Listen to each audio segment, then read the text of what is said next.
Hola otra vez, compañeras y compañeros de esta formación en violencia sexual. Bueno, esta primera semana vamos a hacer una introducción a lo que sería la cultura de la violación, que es un tema que tenemos que tocar para poder abordar los diferentes tipos de violencias sexuales que se dan todavía hoy a pesar de los avances formales en igualdad contra mujeres y niñas y niños sobre todo. Eh, bueno, la cultura de la violación es un concepto que, si bien las feministas ya en los años 60, 70 utilizaban en Estados Unidos, últimamente, pues desgraciadamente por los casos de la manada, pues digamos que se ha vuelto a poner a poner en boga la terminología. Entonces, en esta parte uno de lo que sería la cultura de la violación, eh, vamos a empezar a analizar qué es la cultura de la violación y ver algunos ejemplos.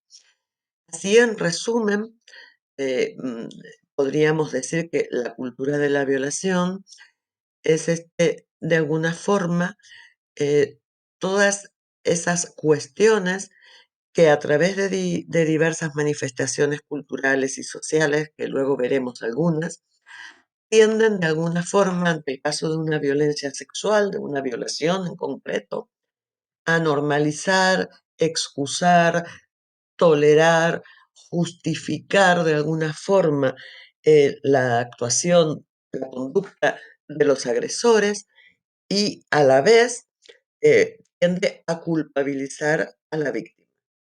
Esto, pues, les sonará, por supuesto, a raíz de la culpabilización que se ha hecho sobre el lamentable famoso caso de San Fermines, ¿no?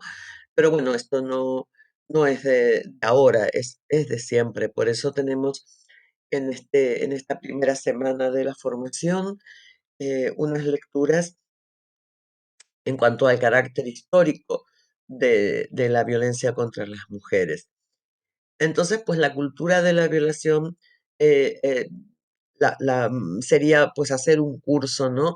Porque se da en tantos ámbitos, en las películas, en los libros, en las canciones, en los videojuegos, en las páginas de YouTubers, en la publicidad, bueno, en fin, en cualquier producto cultural, en la forma en que se dan las noticias en la justicia, por supuesto. Entonces, pues nosotras vamos a ver esa cultura de la violación, pues desde, en lo que sería esta pequeña charla o esta pequeña grabación, en un aspecto pues lo solemos ver menos, pero que tiene que ver con el carácter histórico, que es también este primer bloque. No les quiero adelantar porque antes quería pues mostrarles unos pequeños memes para más o menos explicar por encima cómo esa cultura de la violación se manifiesta en los actos y en los comentarios y en la forma de pensar diaria, ¿no? Por ejemplo, como les decía, el tema de perdonar o justificar o, o pues de alguna forma, pues hacer la vista gorda sobre las personas agresoras, sobre los hombres agresores. Una forma de cultura de la violación son precisamente lo que antes se denominaban los pactos de caballeros. Esto se da mucho cuando pues, varios hombres conocen perfectamente que existe un abuso, que existe un acoso, que ha existido una agresión, por ejemplo, por poner un ejemplo en el ámbito laboral, ¿no? Pero bueno, ellos se cuidan las espaldas, se tapan unos a otros, tienen como una cosa ahí de complicidad masculina, ¿no? Ella en el último bloque, en las características de la masculinidad hegemónica, lo veremos, ¿no? Estos pactos de caballeros que de caballeros no tienen nada, claro, son pactos machistas, ¿no? y que también tiene mucho que ver con el compartir entre ellos las situaciones de violencia. Otra forma de justificar la violación es cuando la persona agresora al victimario, pues es nuestro padre, hijo, esposo, pareja, un amigo, un hermano, etcétera. Y bueno, pues lo defendemos, ¿no? O de alguna forma lo intentamos de justificar. Esto me recuerda mucho una amiga mía que su hijo la empujó al suelo y la tiró, ¿no? Y ella y la novia del hijo estaba mirando la escena y no intervino en absoluto, ¿no? Y mi amiga, pues, en lugar de justificar a su hijo como estaba haciendo la novia, que estaba justificando al novio, le dijo, la próxima vas a ser tú. Y pues, dicho y hecho, ¿no? Se cumplió la profecía. Pues en este caso, era como que la novia defendía un poco defendía o daba la callada por respuesta, no intervenía ante una agresión de su novio hacia su madre, nada menos, ¿no? Y luego, otra forma de fomentar la cultura de la violación es creer que las mujeres eh, tienen que decir un no para hacérselas difíciles, porque, bueno, tradicionalmente queda como una facilona, si dice que sí aunque quiera, entonces pues dice no varias veces, pero después resulta que sí quiere. Esto también lo vamos a ver en los mensajes del porno, entonces no voy a insistir más, ¿no? Pero bueno, esto realmente parece que fuera una cosa del año de la pera, pero quien esté en contacto con jóvenes, con adolescentes, verán que esto se sigue pensando, o sea, sigue pensándose que a la primera hay que decir que no, pero pero realmente lo que quiere es decir sí. Bueno, todo esto del no y el sí crea unas confusiones, este, terribles, y bueno, por eso ya no se dice no es no, sino solo sí es sí, ¿no? Porque ya lo veremos, ¿no? Pero muchas veces y en muchas circunstancias para decir un no abiertamente hay que tener lo que ahora modernamente se denomina agencia, ¿no? O sea, la posibilidad de hacerlo, la posibilidad de decir no y no tener consecuencias. Y consecuencias pues pueden ser de cualquier tipo, ¿no? Hasta de que te echen del trabajo si es tu sustento, hasta que te maten si te resistes en una violación grupal. Entonces, pues esta confusión de que si dice no, pero quiere decir sí, o si no dice nada es sí, pues también forma parte de la cultura de la violación, porque también es una forma de justificar al agresor y culpabilizar a la víctima, porque como no dijo un no abiertamente. Y bueno, por terminar un poco con estas viñetas o memes, otra característica de la cultura de la violación esa creencia, bueno, creencia basada en estudios de una estirpe maldita, como contaba el libro de Amparo Gómez, donde todavía se sigue haciendo em, justificación científica todavía de las características diferenciales biológicas entre hombres y mujeres que hace que los hombres tengan pues unos instintos que no pueden controlar, ¿no? O sea que bueno, de nuevo lo mismo, provocaste y entonces pues la culpa es de la víctima por provocar. Pero bueno, eso ya sería un poco más la parte de culpabilización de la víctima. No, bueno, se mezclan un poco lo que es justificar al agresor o al victimario y por otro lado culpabilizar a la víctima.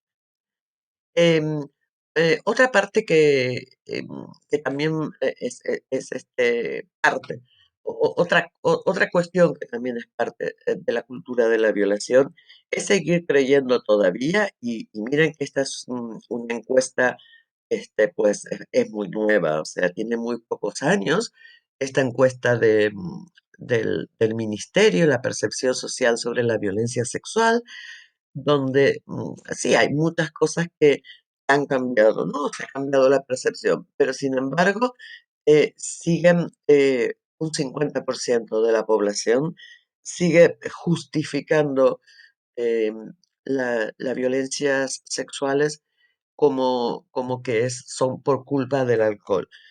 No sabemos, porque la encuesta no lo aclara muy bien, si lo justifica por parte del agresor o justifica por parte de la víctima. En todo caso, está el alcohol como un atenuante en caso de violencias sexuales. Claro, un atenuante para los agresores y una forma de culpabilizar a la víctima por haber estado borracha o por haber estado bebiendo con el que después la agredió o la abusó.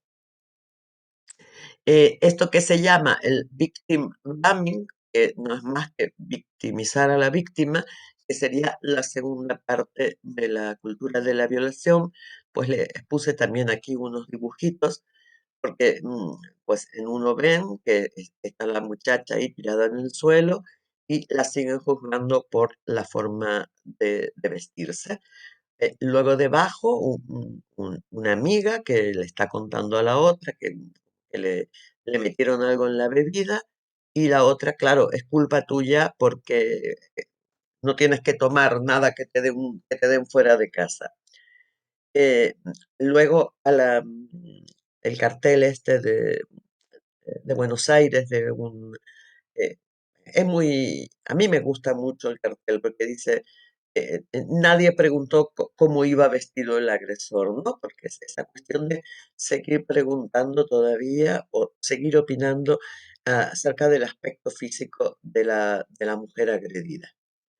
Y finalmente, debajo del puñito ese de victim blaming, una imagen que a mí me encanta porque la encontré en internet a raíz del juicio de San Fermín, de la manada de San Fermín, que si ustedes ven es una muchacha aquí con estos lobos tan agresivos, que pobrecillos los lobos, que nada más lejos de la realidad, ¿no? Pero bueno, se ven aquí como estas dentaduras, pero si se dan cuenta, la sombra de los lobos, de la manada, de los agresores, es la sombra que se proyecta, son los jueces, ¿no? La justicia. Entonces, pues muchas veces también la justicia o la justicia, la injusticia o la no justicia es parte de la cultura de la violación. Y entonces, pues bueno, decimos, es que este juez, miren este juez lo que dijo, que tal cosa o aquella jueza, o qué poca formación tenía este juez.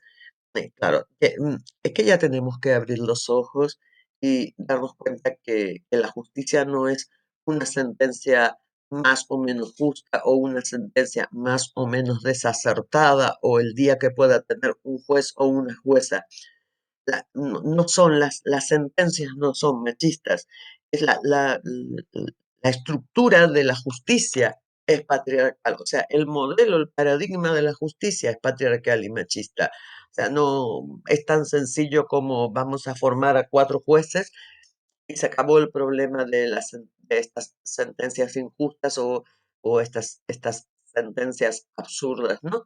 Es que todo el modelo patriarcal es un modelo basado todo el modelo de la justicia es un modelo basado en una justicia patriarcal, en una justicia punitiva, en una justicia que no tiene en cuenta la victimología y muchísimo menos la victimología cuando las víctimas son mujeres, claro está, ¿no?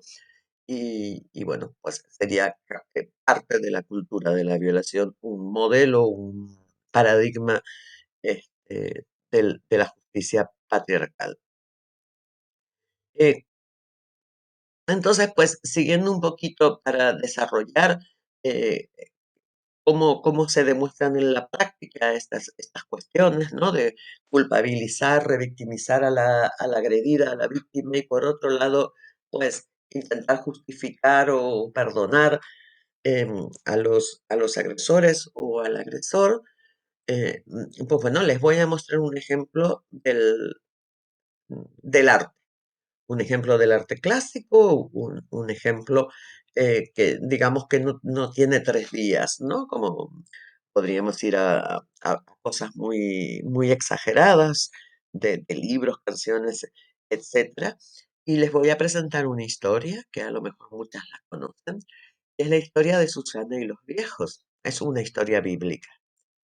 Bueno, así básicamente, Susana era una mujer, pues casada, una mujer muy guapa, y su marido estaba de viaje, era un mercader, y entonces pues ella estaba un día en su casa, bañándose en una pileta, en una pequeña piscina que tenía, desnuda, claro, porque se iba a bañar.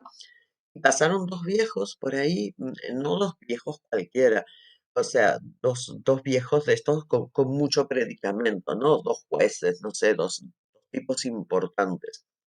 Pasaron por ahí, la vieron desnuda, que ella era muy guapa, muy voluptuosa, y pues se volvieron locos, porque claro, tienen ese instinto que forma parte de la cultura de la violación, que un hombre no se puede contener, y estoy siendo irónica, y entonces, pues, fueron a acosarla para tener relaciones sexuales con ella. Susana, que era el vivo, vivo reflejo de la castidad y de la buena mujer, pues se resistió muchísimo y hasta tal punto que los viejos, pues, tuvieron que desistir porque ya se ponía la cosa muy escandalosa. Pero no contentos con esto, pues fueron al pueblo y la difamaron, o sea, contaron mentiras sobre ella, que era infiel, no sé qué, pero bueno, luego, digamos que triunfó el bien y entonces, pues, Susana fue absuelta y se demostró que era una mujer, una buena mujer, digamos, ¿no? Bueno, este relato que lo tienen ahí escrito, que la verdad que no se lo tenía que haber relatado, porque leyéndolo en 6 líneas o 7 estaba bien explicado. Pero bueno, a mí me gusta.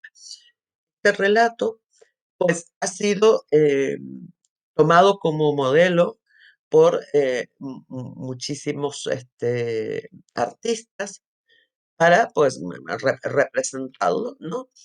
Entonces, tenemos aquí un cuadro de Susana y los viejos, uno de los tantos cuadros que representan Susana y los viejos, o la historia de Susana y los viejos, pintado por esta muchacha, por esta pintora, Artemisa Gentileschi, que es Gentileschi. Bueno, esta pintora de es un cuadro que tiene más de 500 años. Em, Esta mujer en su vida había sido víctima de una agresión sexual cuando era jovencita, ¿no? Y cuando pintó su cuadro, que tiene una influencia de Caravaggio, porque ella era discípula, ¿no?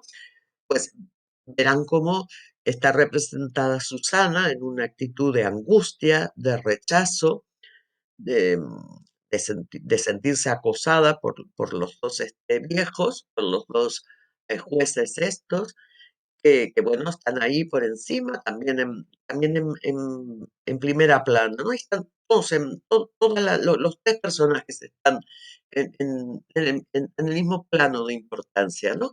Ellos ahí en situación como acosadora y ella pues rechazándolos, angustiada, así un poco retorcida, o sea, realmente este cuadro es un cuadro que representa la realidad de una mujer que está siendo acosada sexualmente, queriendo ser abusada sexualmente, pues por unos hombres a los cuales no desea. Hasta ahí, perfecto.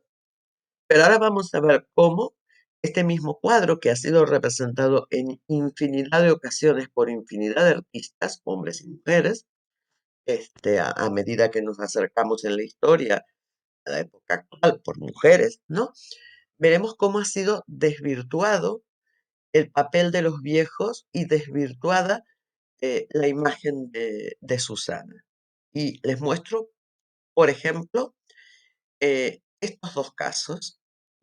estos dos cuadros, donde verán que en, uno la figura principal es Susana, con así su hermosa o con el modelo de hermosura del momento, con una carita ahí muy, muy plácida, ¿no es cierto?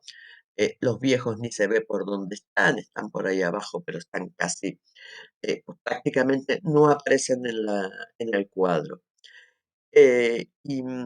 Aquí tienen el otro ejemplo, ¿no? Donde sí aparecen los viejos, pero bueno, aquí están todos muy, muy plácidos, o sea, todas las posturas son posturas que en ningún caso representan lo que el pasaje del libro de Daniel, el pasaje de Susana y los viejos, representaba realmente, que era la historia de un intento de violación, ¿no?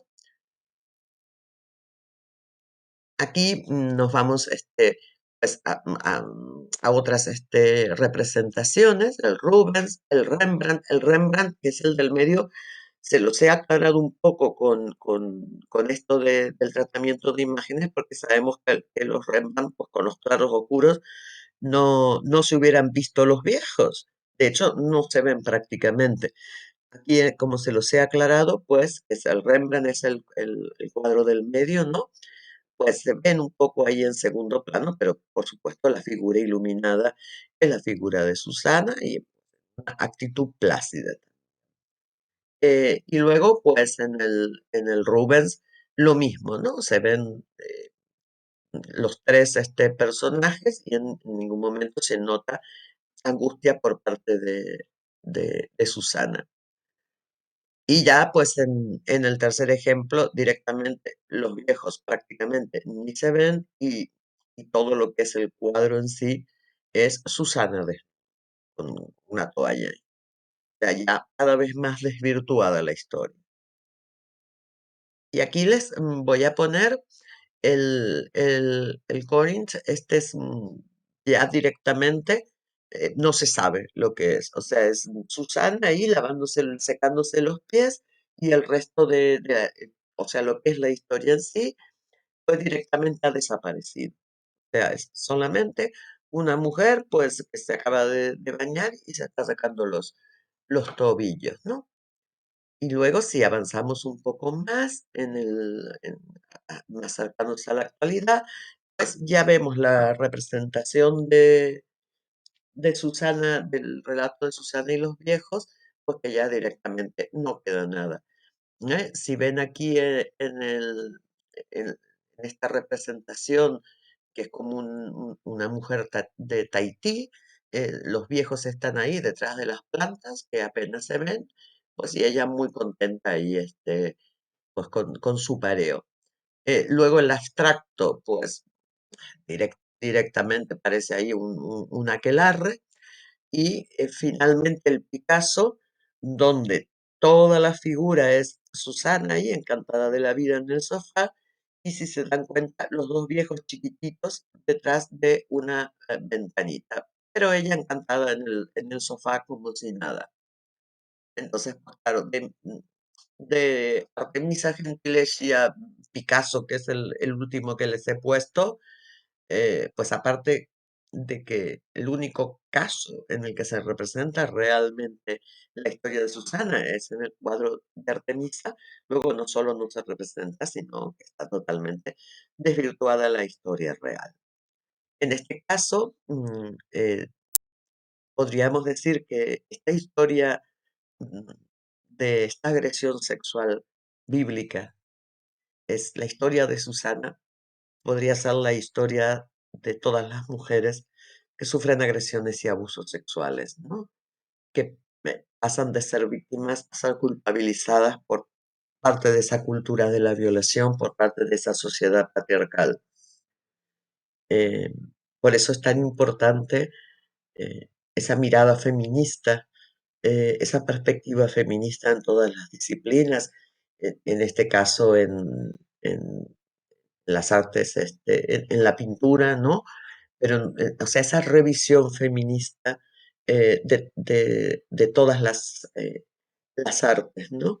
Es absolutamente necesaria, porque es que en base a mitos y leyendas, y hemos visto Susana y los viejos, pero podría ser cualquiera, ¿no?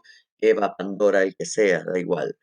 Em, Se ha construido un modelo de mujer culpable y un imaginario colectivo que evidentemente termina situando como en los últimos cuadros que hemos visto a las mujeres como exhibiéndose, ¿no? Como exhibicionistas, mostrándose y ocultando la realidad que era, en el caso de Susana y los viejos, la agresión la agresión que querían consumar estos dos jueces, dos hombres poderosos. Aquí tenemos otro ejemplo, pero ya no voy a seguir insistiendo, solamente les pongo dos cuadros de raptos, este y otro siguiente, que saben que se ha querido cambiar el nombre a los cuadros y en lugar de ponerles rapto, ponerles violación, pero a Pérez Reverte le ha dado como un ataque de locura, parece que casi se muere de un infarto y lo estaba leyendo el otro día y me hacía un poco de gracia, ¿no? Cómo ha montado en cólera, que no sé quién dijo que a los cuadros estos habría que ponerles lo que realmente son, ¿no? Bueno, aquí tenemos un cuadro famoso y aquí tenemos una publicidad de una marca de ropa que se llama Relish. Está muy moderna, muy pija, muy glamurosa, pero bueno, siendo la misma apología de la violencia contra las mujeres, ¿no? Aquí esto venden ropa, porque Relish vende ropa, pero bueno, ahí los policías las detienen, les meten las manos, pero bueno, ellas ahí contentas. Y aquí vemos otra representación de los raptos. ¿Y qué remedio me va a poner? Más que ponerles, ¿qué remedio tengo? Más que ponerles la famosa publicidad de Dolce Gabbana, donde estaban estos tipos. Pues claro, la publicidad esta tiene dos partes, ¿no? Primero están vestidos súper elegantes, y luego se quitan las camisas y quedan estupendos también, y está ella ahí, pues tirada en el suelo, que ni se sabe, y ellos parece como lo que parece. Entonces, yo de verdad que cada vez que veía a los de la manada de San Fermines, decía yo, pero estos tíos son una versión ordinaria, del anuncio de Dolce Gabbana. O Dolce Gabbana es una versión con glamour de una manada. Em, Sisley, que no es Sisley la marca de cosméticos, sino Sisley la submarca de Benetton de ropa, pues también, ¿no? Sigue haciendo apología de la violencia con una mujer ahí que está como amarrada y bueno, no se sabe lo que vende. Pero bueno, como vende ropa, suponemos que lo que quiere vender es el top ese que apenas se ve. Y luego esta que me da un montón de coraje, que es esta marca austríaca, creo que es austríaca de ropa para motociclistas hipsters, porque son finos también, que se llama Calup, que ha hecho una serie de fotografías. Aquí está la mujer, no sé, como si fueran las patas de la mesa, luego se los ahorro, pero se los cuento, luego la tienen otra que es como una alfombra, luego tienen otra que es como una lámpara, bueno, en fin, tienen a la mujer ahí en posturas degradantes y para querer publicitar ¿qué? Pues nada, el casco y la chamarra de motociclista. Más ejemplos. Bueno, esto es un suma y sigue. Aquí podríamos analizar un montón de productos culturales. Les he puesto un vídeo de Ilan Zubarela y ahí ella en la frontera y ahí ella pues hace un recorrido por algunas canciones, algunas películas, etcétera. Pero bueno, en todo caso, cultura de la violación parece ser que es muy fácil de encontrar. Les doy las gracias. La primera parte del bloque Cultura de la Violación, porque es muy largo, y entonces ya después tendrán una segunda parte siguiendo con el mismo tema. Muchísimas gracias, soy Laura Pedernera, por si no escucharon el video de presentación, y bueno, muy contenta de que estén en este curso.